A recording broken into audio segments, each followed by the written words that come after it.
Scooter യാത്രക്കാരനെ റോഡിൽ വീണ് മരിച്ച നിലയിൽ കണ്ടെത്തി. വെറ്റിലപ്പാറ സ്വദേശി പത്രോസാണ് മരിച്ചത്. റോഡിൽ വീണുകിടന്ന പത്രോസിനെ നാട്ടുകാരാണ് ആശുപത്രിയിൽ എത്തിച്ചത്. പിണ്ടിമന പഞ്ചായത്തിലെ വെറ്റിലപ്പാറ പുല്ലുവഴിച്ചാലിൽ ചൊവ്വാഴ്ച ഉച്ചയ്ക്കാണ് അപകടമുണ്ടായത്. വെറ്റിലപ്പാറ കോച്ചേരിത്തണ്ട് വീപ്പനാട്ട് VK പത്രോസാണ് മരിച്ചത്. 72 വയസ്സായിരുന്നു.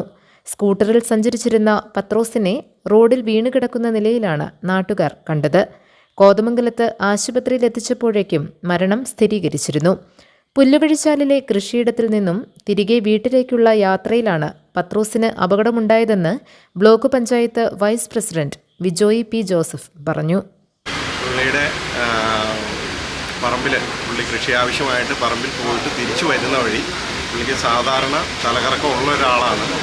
അപ്പം അങ്ങനെ വീണതാവാൻ സാധ്യതയുണ്ട്. അതിനകത്ത് അങ്ങനെ വീണ് അവിടെ അയൽവാസികൾ വന്ന് അദ്ദേഹത്തെ ഹോസ്പിറ്റലിൽ കൊണ്ടുവരികയും ഹോസ്പിറ്റലിൽ വന്നപ്പോൾ മരണം സ്ഥിരീകരിക്കുകയും ചെയ്തിട്ടുണ്ട്. ഇതാണ് ഇപ്പോൾ അവസ്ഥ. ആ ബോഡി ഇപ്പം നിലവിൽ ധർമ്മേരി ഹോസ്പിറ്റലിൻ്റെ മോർച്ചറിയിൽ സൂക്ഷിച്ചിരിക്കുകയാണ്. പത്രോസിന്റെ മൃതദേഹം കോതമംഗലത്ത് ആശുപത്രി മോർച്ചറിയിൽ സൂക്ഷിച്ചിരിക്കുകയാണ്. പോസ്റ്റ്മോർട്ടത്തിന് ശേഷം ബന്ധുക്കൾക്ക് വിട്ടു നൽകും. GTV news, Kothamangalam.